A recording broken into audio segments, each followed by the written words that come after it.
Carole Furedi. Soar Like an Eagle. Soar Like an Eagle, Carole Furedi.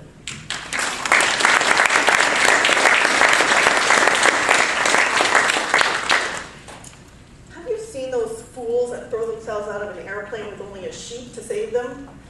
Or those equally insane individuals that launch themselves off of a platform with only a length of stretchy rope to save them from certain death? I've seen these people, and I've said it before.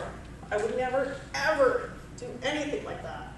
Because the only people who do that sort of thing are a few cars short of a full deck, if you know what I mean. Madam Contest Chair, honorable judges, fellow Toastmasters, and most welcome guests. I guess I must be a few bricks short of a wall myself, because all it took was a 50% off Groupon for tandem skydiving for me to take my first jump. Yeah, I must really like a bargain, because I didn't buy just one, I bought two. And I surprised my husband on our 10-year anniversary with a suicide attempt. It's a two-for-one deal kind of thing. The joke was that if we survived that, we were meant for another 10 years together. And truly, we couldn't have picked a better day for our first jump. The sun was shining, barely any wind. You know, the perfectly good day to jump out of a perfectly good airplane. When we arrived at the jump location, we were quickly given a brief 20-minute instructional video on how to properly tandem skydive, so we were professionals. And then we met our tandem masters. These were veteran jumpers, and they each had no fewer than 2,500 jumps under their belts. So we kind of liked our odds of getting back down to the ground safely. And then they showed us the plane. This was a tiny little plane, single propeller engine, one seat inside, and that's for the pilot. Regardless, they crammed all of us into the belly of that tiny little plane, and I found myself seated on the floor next to the pilot with my back to the controls. And just before takeoff, the pilot indicated that I was not to lean back for any reason whatsoever. Otherwise, we would have a real motivation to jump. Luckily, we climbed into the sky without any issues. And then we had to turn around to get connected to our tandem masters. So I found myself facing the controls for the last few minutes of the flight. And wouldn't you know, but staring me straight in the face was the gas gauge. And I can tell you that as the plane crept higher and higher into the sky, I could see the needle inching closer and closer to E. And I actually convinced myself that I was safer jumping than risk the pilot having calculated sufficient fuel to get us back down to the ground safely.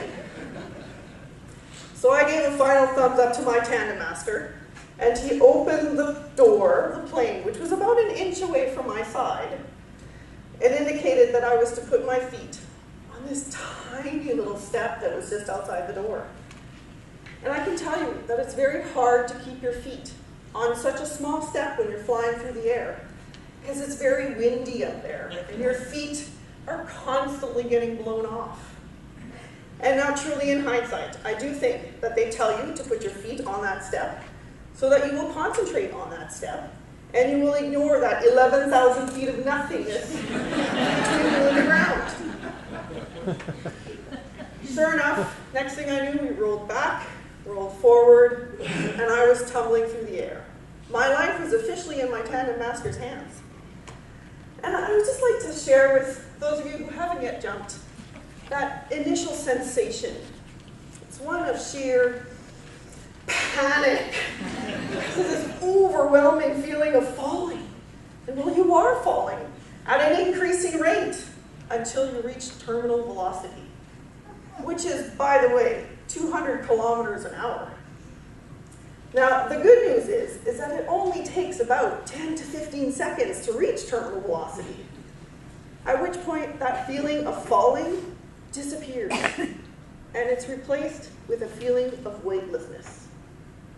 And it's so surreal, because I could see the buildings below me getting bigger and bigger, and yet it felt like I was flying, like I was an eagle soaring in the thermals, just trying to take it all in. Only 30 seconds after tumbling out of the plane, and we were already halfway to the ground. My tandem master pulls the ripcord, the chute deploys, and our descent slows from 200 kilometers an hour to 20 kilometers an hour. That leisurely descent, it's like a Sunday drive through the countryside in a convertible.